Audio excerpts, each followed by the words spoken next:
Welcome back to another video. ಇವತ್ತಿನ video ಬಂದು pre match analysis. ಭಾರಿ ದಿನ ಆಯಿತು ನಿಮ್ಮ ಮುಂದೆ ಬಂದು ನಾನು ಮ್ಯಾಚಸ್ ಅನಾಲಿಸಿಸ್ ಮಾಡಿ. ಆಲ್ಮೋಸ್ಟ್ ಒಂದು 6 ತಿಂಗಳಾಯ್ತು ಅನ್ಸುತ್ತೆ ನಾನು ವಿಡಿಯೋಸ್ ಮಾಡಿ. ಇವಾಗ ಮಾಡ್ತಾ ಇದ್ದೀನಿ ಅಂದರೆ ಕಾರಣಾಂತರಗಳಿಂದ ಒಂದು ಸ್ವಲ್ಪ ನಾನು ಬ್ಯುಸಿಯಾಗಿದ್ದೆ. ಇನ್ಮೇಲಿಂದ ಒಂದು ಸ್ವಲ್ಪ ಕೀಪ್ ಆನ್ ಅಪ್ಡೇಟಿಂಗ್ ಮಾಡ್ತಾ ಹೋಗ್ತೀನಿ. ಕಬಡ್ಡಿ ಬಗ್ಗೆ ರಿವ್ಯೂಸ್ನ ನಾನು ಮಾಡ್ತಾ ಹೋಗ್ತೀನಿ. ನಾಳೆ 29 ಆಗಸ್ಟ್ 2025 12ನೇ ಸೀಸನ್ನ ಫಸ್ಟ್ನೇ match Tamil Thalaivas versus Telugu Titans. ಅದಾದ್ಮೇಲೆ ನಮ್ಮ ಗೂಳಿಗಳು ಬರ್ತಾರೆ, ಬೆಂಗಳೂರು ಬುಲ್ಸ್ ವರ್ಸಸ್ ಪುನೇರಿ ಪಲ್ಟನ್ನು. ನೋಡೋಣ pre match analysis. First match 8 ಗಂಟೆ ಸ್ಟಾರ್ಟ್ ಆಗ್ತಾ ಇದೆ, Tamil Thalaivas versus Telugu Titans. Team ಬಗ್ಗೆ ಬರೋದಾದ್ರೆ, ಅವರು ತೆಲುಗು ಟೈಟನ್ಸ್ ಒಂದ್ಸಲಿನೂ ಚಾಂಪಿಯನ್ಶಿಪ್ ಆಗಿಲ್ಲ, ಮತ್ತೆ ತಮಿಳ್ ತಲೈವಾಸ್ ಕೂಡ ಒಂದ್ಸಲಿನೂ ಚಾಂಪಿಯನ್ಶಿಪ್ ಆಗಿಲ್ಲ. ಬಟ್ ತಮಿಳ್ ತಲೈವಾಸ್ ಈ ಸಲ ಫುಲ್ ಸ್ಟ್ರಾಂಗ್ ಆಗಿ ಕಾಣ್ತಿದ್ದಾರೆ. ಪವನ್ ಕುಮಾರ್ ಶರಾವತ್ ಆಗಿರ್ಬೋದು, ಅರ್ಜುನ್ ಜೈಸ್ವಾಲ್, ಆಮೇಲೆ ಸಾಗರ್, ಅವರೆಲ್ಲ ಡಿಫೆಂಡರ್ ಅಲ್ಲಿ ಟಾಪ್ ನಾಚ್ ಆಗಿದ್ದಾರೆ. ಮತ್ತೆ ಈಗ ತಮಿಳ್ ತಲೈವಾಸ್ ಕಡೆ ಬರೋದಾದ್ರೆ, ಬೆಂಗಳೂರು ಬುಲ್ಸಿನ ಹಳೆ ಗೂಳಿ ಆಗಿರುವಂತಹ ಪವನ್ ಕುಮಾರ್ ಶರಾವತ್, ಮತ್ತೆ ಜೈಪುರ್ ಪಿಂಕ್ ಪ್ಯಾಂಥರ್ಸ್ ಇಂದ ಅರ್ಜುನ್ ಜೈಸ್ವಾಲ್ ಅವರು ಇದ್ದಾರೆ. ಆಮೇಲೆ ನರೇಂದರ್, ಆಮೇಲೆ ಡಿಫೆಂಡರ್ ಅಲ್ಲಿ ನಿತೇಶ್ ಇದ್ದಾರೆ. ಅದಾದ್ಮೇಲೆ ಏನು ವಿಶಾಲ್, ಇವರೆಲ್ಲ ಡಿಫೆಂಡರ್ ಅಲ್ಲಿ ಹೊಸ ಕೂಟವನ್ನು ಕಟ್ಟಿದ್ದಾರೆ. ನೋಡೋಣ ಏನು ಮ್ಯಾಚ್ನ ಆಡ್ತಾರೆ ಅಂದ್ಬಿಟ್ಟು. ನಾಳೆ ಮ್ಯಾಚ್ ಅನಾಲಿಸಿಸ್ ಅಲ್ಲಿ ನಾವು ಪೂರ್ತಿ ಅನಾಲಿಸಿಸ್ ಮಾಡೋಣ.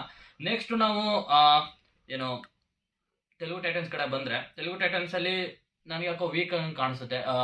ವಿಜಯ್ ಮಲ್ಲಿಕ್ ಆಗಿರ್ಬೋದು, ಭಾರತ್ ಹುಡ್ಡಾ ಹಳೆ ಗೂಳಿ ಅವರು ಕೂಡ. ಆದ್ರೆ ಅವರು ಒಂದ್ ಸ್ವಲ್ಪ ಹೈಟ್ ಅಡ್ವಾಂಟೇಜಸ್ ತಗೊಳ್ಳೋದು ಕಡಿಮೆ ಆಗಿದೆ ಈ ಇತ್ತೀಚಿನ ಏನ್ ಸೀಸನ್ಗಳಲ್ಲಿ. ನಮ್ಮ ಹತ್ರ ಇದ್ದಾಗ ಸಖತ್ತಾಗಿ ಆಡ್ತಿದ್ರು. ವಿಜಯ್ ಮಲ್ಲಿಕ್ ಕೂಡ ಒಳ್ಳೆ ಸಪೋರ್ಟಿಂಗ್ ರೈಡರು, ಆದ್ರೂ ಕೂಡ ಈ ಕೆಲವೊಂದು ಸೀಸನ್ಗಳಲ್ಲಿ ಅವರು ಕೂಡ ಟಾಪ್ ನಾಚ್ ಆಗಿ ಮತ್ತೆ ಟಾಪ್ ರೈಡರ್ ಆಗಿ ಆಡಿದ್ದಾರೆ. ನೋಡೋಣ ಅವ್ರದ್ದು ಯಾವ ರೀತಿ ಮ್ಯಾಚ್ ಆಗುತ್ತೆ. ನಾಳೆ ನಿಮಗೆ ಮ್ಯಾಚ್ ಅನಾಲಿಸಿಸ್ ಅಲ್ಲಿ ನಾನೆಲ್ಲ ತಿಳಿಸ್ಕೊಡ್ತೀನಿ. ನೆಕ್ಸ್ಟ್ ಬಂದ್ರೆ, ನಮ್ಮ ಗೂಳಿಗಳು 2ನೇ ಮ್ಯಾಚ್ 9 ಗಂಟೆಗೆ ಆಡ್ತಿದ್ದಾರೆ.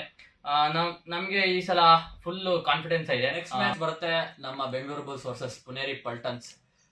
ನಮ್ಗೆ ಈ ಸಲ ಕಾನ್ಫಿಡೆನ್ಸ್ ಯಾರ ಮೇಲೆ ಇದೆ ಅಂದ್ರೆ, BC ರಮೇಶ್ ಅವ್ರ ಮೇಲೆ. ಯಾಕಂದ್ರೆ ಅವರು ಹೋದಂತ ಎಲ್ಲಾ ಟೀಮ್ಗಳನ್ನು ಚಾಂಪಿಯನ್ಶಿಪ್ ಮಾಡಿ ಬಂದಿದ್ದಾರೆ, ರನ್ನರ್ ಅಪ್ ಮಾಡಿದ್ದಾರೆ. ನಮ್ಮ ಬೆಂಗಳೂರು ಬುಲ್ಸ್ ಅಲ್ಲಿ ಇದ್ದಾಗಲೂ 6ನೇ ಸೀಸನ್ ಅಲ್ಲಿ ನಮ್ಮನ್ನ ಚಾಂಪಿಯನ್ಶಿಪ್ ಮಾಡಿದ್ರು ಅವರು ಕೋಚ್ ಆಗಿ. ಈ ಸಲ ಯುವ ಟೀಮ್ ಅನ್ನ ಕಟ್ತೀನಿ ಅಂತ ಅವ್ರು ಇಂಟರ್ವ್ಯೂ ನಲ್ಲೇ ಹೇಳಿದ್ರು. ನಾನು ಇಂಟರ್ವ್ಯೂ ಅನಾಲಿಸಿಸ್ ಮಾಡಿ ನಿಮ್ಗೆ ಒಂದು ವಿಡಿಯೋ ಮಾಡಿದ್ದೆ, ಅದು ನಾನು ಬಯೋದಲ್ಲಿ ಕೊಡ್ತೀನಿ, ಬಯೋದಲ್ಲಿ ಚೆಕ್ ಮಾಡಿ. ಟೀಮ್ ಕಡೆ ಬಂತು, ಸ್ಕ್ವಾಡ್ ಕಡೆ ಬಂತು ಅಂದ್ರೆ, ಆಕಾಶ್ ಹಿಂದೆ ಆಗಿರ್ಬೋದು, ಯೋಗೇಶ್ ಆಗಿರ್ಬೋದು, ಅಂಕುಶ್ ಆಗಿರ್ಬೋದು. ಅಂಕುಶ್ ಅವ್ರನ್ನ ಕ್ಯಾಪ್ಟನ್ ಮಾಡಿದ್ದಾರೆ. ನಾನು ಜಾಸ್ತಿ ಮ್ಯಾಚಸ್ ನ ನೋಡಿಲ್ಲ, ಆಕಾಶ್ ಹಿಂದೆ ಅವ್ರದ್ದು ಮ್ಯಾಚಸ್ ನೋಡಿದ್ನಿ. ಮತ್ತೆ ನಾನು ಯಾವಾಗಂದ್ರೆ ಏಷ್ಯನ್ ಕಪ್ ನಡೆದಾಗ ಆಕಾಶ್ ಹಿಂದೆ ಅವರು ಸಖತ್ತಾಗಿ ಮೇಜರ್ ರೋಲ್ ನ ಅಲ್ಲಿ ನಿಭಾಯಿಸ್ತಾರೆ.